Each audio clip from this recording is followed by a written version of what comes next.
ओम शांति। 25 अक्टूबर 2024 के ईश्वरीय महावाक्य। पहले सुनते हैं मुरली के मुख्य पॉइंट्स। बाबा ने कहा, इस पुरानी दुनिया से जब तुम्हारा ममत्व निकल जाएगा तो बहुत खुशी में रहेंगे।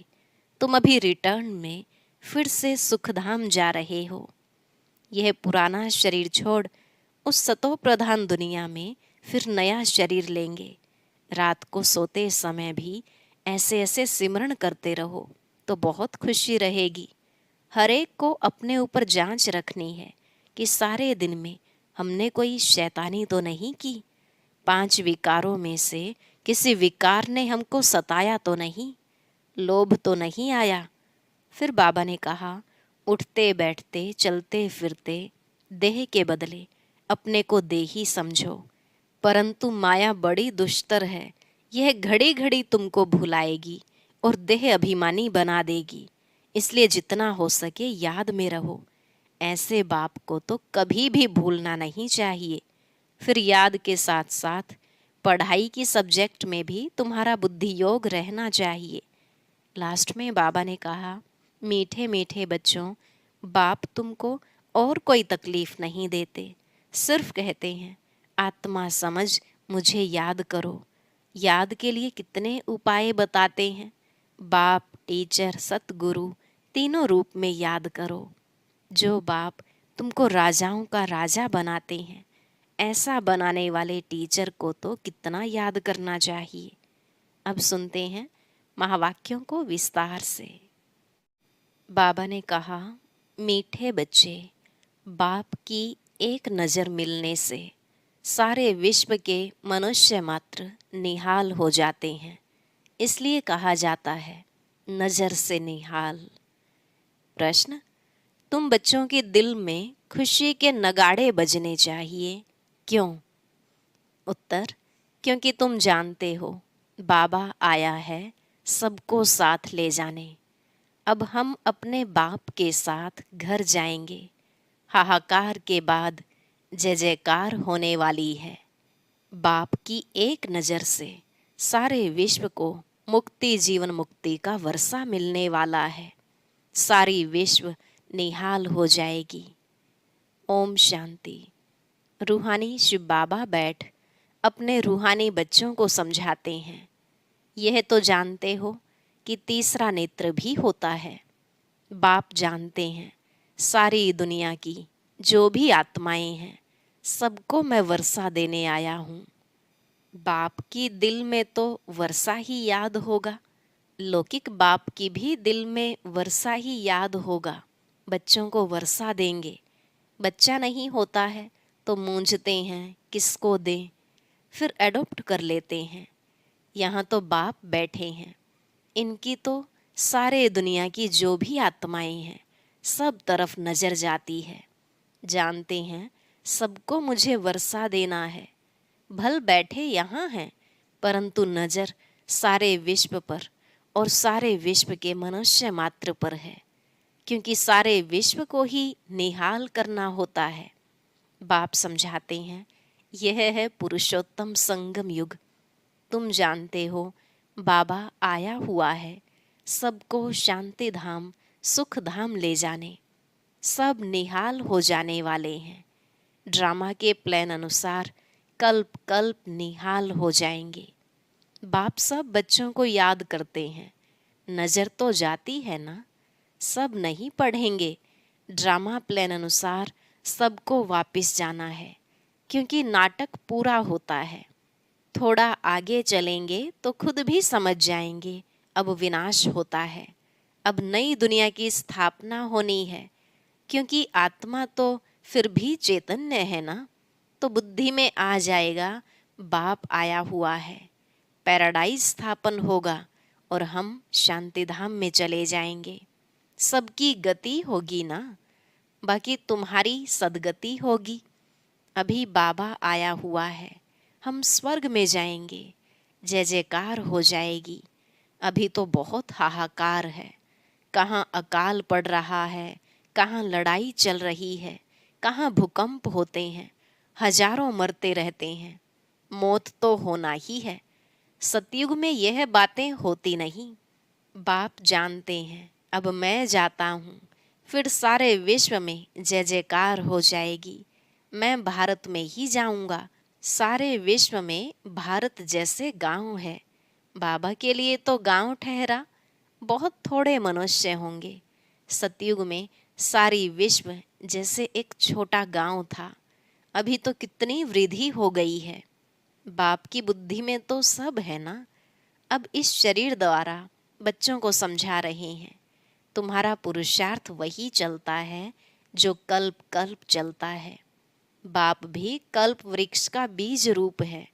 यह है कॉर्पोरियल झाड़, ऊपर में है इनकॉर्पोरियल झाड़। तुम जानते हो यह कैसे बना हुआ है। यह समझ और कोई मनुष्य में नहीं है। बेसमझ और समझदारों का फर्क देखो। कहाँ समझदार स्वर्ग में राज्य करते थे, उनको कहा ही जाता है सचखंड, हेवन। अभी तुम बच्चों को अंदर में बड़ी खुशी होनी चाहिए। बाबा आया हुआ है। यह पुरानी दुनिया तो जरूर बदलेगी। जितना जितना जो पुरुषार्थ करेंगे उतना पद पाएंगे। बाप तो पढ़ा रहे हैं, यह तुम्हारी स्कूल तो बहुत वृद्धि को पाती रहेगी, बहुत हो जाएंगे। सबका स्कूल इकट्ठा थोड़े ही होगा, इतने रहेंगे कहाँ। तुम बच्चों को याद है, अभी हम जाते हैं सुखधाम। जैसे कोई भी विलायत में जाते हैं तो 8-10 वर्ष जाकर रहते हैं ना, फिर आते हैं भारत में। भारत तो गरीब है, विलायत वालों को यहाँ सुख नहीं आएगा। वैसे तुम बच्चों को भी यहाँ सुख नहीं है। तुम जानते हो हम बहुत ऊंची पढ़ाई पढ़ रहे हैं, जिससे हम स्वर्ग के मालिक देवता बनते हैं। वहाँ कितने सुख होंगे, उस सुख को सभी याद करते हैं। यह गांव अर्थात कलयुग तो याद भी नहीं आ सकता। इनमें तो अथाह दुख हैं। इस रावण राज्य पतित दुनिया में आज अपरमपार दुख हैं, कल फिर अपरमपार सुख होंगे। हम योग बल से अथाह सुख वाली दुनिया स्थापन कर रहे हैं। यह राजयोग है ना। बाप खुद कहते हैं मैं तुमको राजाओं का राजा बनाता हूँ। तो ऐसा बनाने वाले टीचर को याद करना चाहिए ना। टीचर बिगर बैरिस्टर इंजीनियर आदि थोड़े ही बन सकते हैं। यह फिर है नई बात। आत्माओं को योग लगाना है परमात्मा बाप के साथ, जिससे ही बहुत समय अलग रहे हैं। बहुत काल क्या, वह भी बाप आप ही समझाते रहते हैं। मनुष्य तो लाखों वर्ष आयु कह देते हैं, बाप कहते हैं नहीं, यह तो हर 5000 वर्ष बाद तुम जो पहले पहले बिछुड़े हो वही आकर बाप से मिलते हो। तुमको ही पुरुषार्थ करना है। मीठे मीठे बच्चों को कोई तकलीफ नहीं देते हैं, सिर्फ कहते हैं अपने को आत्मा समझो। जीव आत्मा है ना। आत्मा अविनाशी है, जीव विनाशी है। आत्मा एक शरीर छोड़ दूसरा लेती है। आत्मा कभी पुरानी नहीं होती है। वंडर है ना। पढ़ाने वाला भी वंडरफुल, पढ़ाई भी वंडरफुल है। किसको भी याद नहीं, भूल जाती है। आगे जन्म में क्या पढ़ते थे, किसको याद है क्या? इस जन्म में तुम पढ़ते हो, रिजल्ट नई दुनिया में मिलती है। यह सिर्फ तुम बच्चों को पता है। यह याद रहना चाहिए, अभी यह पुरुषोत्तम संगम युग है। हम नई दुनिया में जाने वाले हैं। यह याद रहे तो भी तुमको बाप की याद रहेगी। याद के लिए बाप अनेक उपाय बताते हैं। बाप भी है, टीचर भी है, सतगुरु भी है। तीनों रूप में याद करो। कितनी युक्तियां दे रहे हैं याद करने की, परंतु माया भुला देती है। बाप जो नई दुनिया स्थापन करते हैं, बाप ने ही बताया है यह पुरुषोत्तम संगम युग है। यह याद करो। फिर भी याद क्यों नहीं कर सकते हो? युक्तियां बतलाते हैं याद की, फिर साथ साथ कहते भी हैं माया बड़ी दुष्टर है, घड़ी घड़ी तुमको भुलाएगी और देह अभिमानी बना देगी। इसलिए जितना हो सके याद करते रहो। उठते बैठते चलते फिरते देह के बदले अपने को देही समझो। यह है मेहनत। नॉलेज तो बहुत सहज है। सब बच्चे कहते हैं याद ठहरती नहीं। तुम बाप को याद करते हो, माया फिर अपनी तरफ खींच लेती है। इस पर ही यह खेल बना हुआ है। तुम भी समझते हो हमारा बुद्धि योग जो बाप के साथ और पढ़ाई की सब्जेक्ट में होना चाहिए वह नहीं है। भूल जाते हैं, परंतु तुम्हें भूलना नहीं चाहिए। वास्तव में इन चित्रों की भी दरकार नहीं है, परंतु पढ़ाने समय कुछ तो आगे चाहिए ना। कितने चित्र बनते रहते हैं। पांडव गवर्नमेंट के प्लान देखो कैसे हैं, उस गवर्नमेंट के भी प्लान हैं। तुम समझते हो नई दुनिया में सिर्फ भारत ही था, बहुत छोटा था। सारा भारत विश्व का मालिक था। एवरीथिंग न्यू होती है। दुनिया तो एक ही है, एक्टर्स भी वही हैं। चक्र फिरता जाता है। तुम गिनती करेंगे इतने सेकंड, इतने घंटे, दिन, वर्ष पूरे हुए, फिर चक्र फिरता रहेगा। आजकल करते करते 5,000 वर्ष पूरे हो गए हैं। सब सीन सीनरी खेल पाल होते आते हैं। कितना बड़ा बेहद का झाड़ है। झाड़ के पत्ते तो गिन नहीं सकते हैं। यह झाड़ है, इसका फाउंडेशन देवी देवता धर्म है। फिर यह 3 ट्यूब्स मुख्य निकले हुए हैं। बाकी झाड़ के पत्ते तो कितने ढेर हैं, कोई की ताकत नहीं जो गिनती कर सके। इस समय सब धर्मों के झाड़ वृद्धि को पा चुके हैं। यह बेहद का बड़ा झाड़ है। यह सब धर्म फिर नहीं रहेंगे। अभी सारा झाड़ खड़ा है, बाकी फाउंडेशन है नहीं। बनेन ट्री का मिसाल बिल्कुल एक्यूरेट है। यह एक ही वंडरफुल झाड़ है। बाप ने दृष्टांत भी ड्रामा में यह रखा है समझाने के लिए। फाउंडेशन है नहीं तो यह समझ की बात है। बाप ने तुमको कितना समझदार बनाया है। अभी देवता धर्म का फाउंडेशन है नहीं, बाकी कुछ निशानियां हैं, आटे में नमक। प्राय यह निशानियां बाकी रही हैं। तो बच्चों की बुद्धि में यह सारा ज्ञान आना चाहिए। बाप की भी बुद्धि में नॉलेज है ना, तुमको भी सारा नॉलेज दे। आप समान बना रहे हैं। बाप बीज रूप है और यह उल्टा झाड़ है। यह बड़ा बेहद का ड्रामा है। अभी तुम्हारी बुद्धि ऊपर चली गई है। तुमने बाप को और रचना को जान लिया है। भल शास्त्रों में है, ऋषि मुनि कैसे जानेंगे। एक भी जानता हो तो परंपरा चले, दरकार ही नहीं। जबकि सदगति हो जाती है, बीच में कोई भी वापस नहीं जा सकता। नाटक पूरा हो तब तक सब एक्टर्स यहाँ होने हैं, जब तक बाप यहाँ है। जब वहाँ बिल्कुल खाली हो जाएंगे तब तो शिव बाबा की बारात जाएगी। पहले से तो नहीं जाकर बैठेंगे। तो बाप सारी नॉलेज बैठ देते हैं। यह वर्ल्ड का चक्र कैसे रिपीट होता है। सतयुग, त्रेता, द्वापर, कलयुग, फिर संगम होता है। गायन है, परंतु संगम युग कब होता है यह किसको पता नहीं है। तुम बच्चे समझ गए हो 4 युग हैं। यह है लीप युग। इनको मिडगेट कहा जाता है। श्री कृष्ण को भी मिडगेट दिखाते हैं। तो यह है नॉलेज। नॉलेज को मोड़ तोड़कर भक्ति में क्या बना दिया है। ज्ञान का सारा सूत मूंझा हुआ है। उनको समझाने वाला तो एक ही बाप है। प्राचीन राजयोग सिखलाने लिए विलायत में जाते हैं।